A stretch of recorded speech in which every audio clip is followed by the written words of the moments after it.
Selamat malam semuanya. Ya, gue senang banget. Tepuk tangan dulu buat ballroom apa tadi namanya? Suwaga. Ya. Suwagi di Hotel Papandayan. Tepuk tangan dulu Hotel Papandayan. Gue senang banget kalau stand up di Bandung. Yang bikin gue senang tuh karena Bandung tuh punya cewek yang cantik-cantik. Mungkin ada yang bilang, enggak juga di Bandung ada juga cewek yang gak cantik. Itu cewek Jakarta yang lagi main ke Bandung.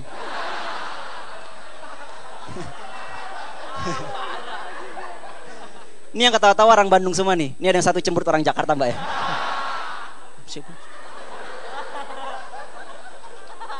Ya, yang bikin macet tuh orang Jakarta ya. Ke Bandung, kalau ditanya ngapain ke Bandung? Mau nyari batagor. Ya elah batagor, emang di Jakarta gak ada batagor gitu. Kalau teman cewek gue gituin dia marah. Tapi di Bandung tuh batagornya paling enak se-Indonesia. Perasaan gak pernah ada kompetisi batagor. Tahu-tahu udah ada pemenangnya gitu ya. Tapi emang benar ya, cewek Bandung tuh minimal kalau nggak cantik tuh modis. Jadi dia fashionable, fashionnya bagus gitu. Kalau ada model-model apa, pasti cewek Bandung duluan. Sama kayak misalnya gaya dandanan sekarang cewek-cewek tuh kayak yang, tau nggak lo lipstick yang kalau warnanya tuh merah banget gitu, kayak habis makan orok. Agak ganggu sih ya gue ngeliatnya gitu. Tapi ya makanya karena mahalnya perawatan cewek itu, biasanya cowok-cowok yang berpenghasilan rendah itu cari alasan. Udahlah, kalau misalnya nyari cewek nggak perlu yang cantik, yang penting yang pinter. Kalau gue sih nggak setuju ya. Kalau gue disuruh milih antara cewek cantik sama cewek pinter, gue realistis, gue pilih yang cantik. Kenapa? Karena kalau cewek lu udah cantik dan lu pengen dia pinter, gampang, masukin bimbel. Murah. Paling cuman berapa, 6 bulan gitu. Cuman gue setuju sih kalau misalnya cantik tuh, kecantikan tuh nggak perlu terlalu ditinggikan gitu, karena nggak menjamin juga itu menjamin keutuhan hubungan lu ya. Kayak misalnya gue punya temen, ceweknya tuh cantik banget, tapi dia tetap aja selingkuh.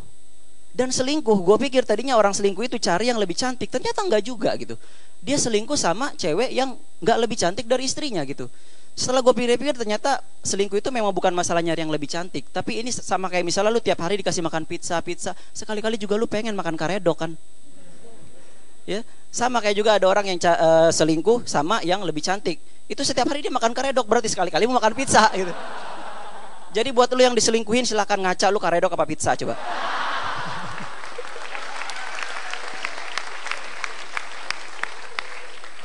Gue juga nggak percaya kayak misalnya orang-orang itu tuh, gue yakin banget cewek-cewek yang cantik itu pasti melakukan perawatan, sedot lemak, sedot WC, apalah semua itu ya. Tapi nggak mau ngaku. Kalau misalnya di infotainment tuh cewek-cewek yang miss itu, apa sih rasanya bisa cantik? Oh enggak kok, aku cuma banyak minum air putih. Bohong. Cewek gue suruh minum yang banyak, nggak cantik, kembung. Jadi lu jangan percaya ya. Kalau gue sih tetap ya, gue realistis, gue cari pacar tuh yang cantik. Kebetulan sekarang cewek gue ada di sini. Handoko, berdiri saya. Oh dia malu ternyata ya. Ya. Pacaran tuh apa ya? Kalau gue paling gak suka fase dalam pacaran, yang paling gue gak suka adalah ketika lu harus putus. Gue paling benci putus. Bukan karena gue cowok setia, bukan juga karena gue takut sedih, galau-galau, enggak. Gue cuman capek ngejelasin kronologisnya ke teman-teman gue. Itu PR loh. Kalau teman lu dikit enak. Kalau teman lu banyak, teman gue banyak. Ada teman pengajian, teman kampus, sekarang taruna, teman main karambol, main biji karet, banyak. Gue orangnya aktif di pergaulan ya. Dan ketika lu jalan nggak sama cewek lu akan ditanya, lo si Rani mana gitu. Dan ketika lu jawab, gue udah putus, disitulah penderitaan lu dimulai. Kenapa? Karena dia akan melakukan pertanyaan pertama, kok bisa gitu ya.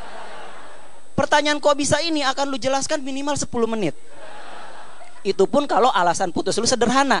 Misalnya lu beda agama, ya udahlah nggak bisa didebatin lagi ya. Paling temen lu cuma bilang, oh ya sabar sob, ntar lu akan dapat yang lebih baik. Tapi kalau misalnya alasan putus lu misalnya salah satu ada yang selingkuh, itu ribet. Minimal 30 menit satu orang. Itu pun 30 menit baru dapat latar belakangnya doang. Belum sesi tanya jawab. Karena kalau misalnya lu putus gara-gara selingkuh, itu akan menyusul pertanyaan kedua. Ya kan? Dia akan nanya lagi, di mana lu mergokin dia? Gimana cara lu ngelabraknya? Ya kan? Terus siapa yang ngancem bunuh diri minum karbol, segala macam banyak lah. Ya. Banyak gitu. Makanya usahakan kalau lu putus sama cewek lu, itu buatlah make sure alasan lu tuh simple. Bukan sesuatu yang bisa diperdebatkan. Misalnya, oh, Cok, lu kenapa putus? Iya nih cewek gue kalau lagi dinner tiba-tiba suka garuk ketek pakai garpu. Udah itu simple tuh ya. Jadi lu nggak perlu debatkan lagi gitu. Sama ada satu fase lagi ya, ketika lu putus, yang bikin gue sebel adalah gue harus mulai PDKT lagi. PDKT tuh masa yang paling melelahkan tuh nggak? Dimana lu harus nelpon cewek lu gitu, gebetan lu gitu ya. Terus lu nanya pertanyaan-pertanyaan basi, kira-kira kalau aku nelpon ada yang marah nggak? Ya nggak ada lah gitu, orang lu cuma nelpon berdua gitu. Siapa yang tahu gitu kan? Dan modus ini nih udah lama, udah dilakukan dari zaman Alexander Graham Bell nemuin telepon. Ya. Begitu Alexander Graham Bell nemuin telepon gitu ya, dia kasih ke gebetannya terus dia nelpon, kalau aku telepon ada yang marah nggak gitu. Jadi itu modus sudah lama banget, jadi jangan lu pakai ya.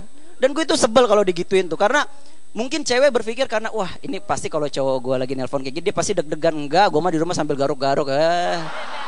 Udah bosen gitu ya. Dan yang bikin sebel tuh kalau misalnya kita PDKT, itu adalah masa-masa dimana lu saling merahasiakan jati diri lu. Lu saling jaga image gitu.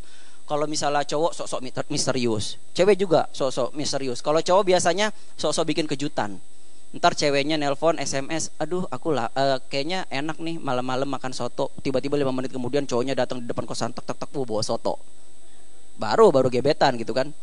Terus kalau misalnya SMS, ayo aku digigit nyamuk, langsung ke rumahnya. Ayo kita ke operasi. Kita amputasi tangan kamu sekarang. Bawaannya lebay gitu ya. Dan kalau cewek lain lagi, kalau cewek itu selalu menutupi hal-hal yang pribadi gitu ya. Kayak misalnya kalau kita tanya, cewek itu selalu ngerahasiain umurnya, pasti deh. Umur kamu berapa? Dia tuh akan nanya balik, menurut kamu umur aku berapa? Mahal jawabnya. Karena gue pasti bohong gitu ya. Ketika gue lihat, wah ini 30 nih, gue kurangin 5 tahun, 25 ya gitu. Dia pasti bilang, oh berarti tampang aku masih kayak umur 25 ya. Enggak, 30. Gue kasihan aja sama lu gitu ya.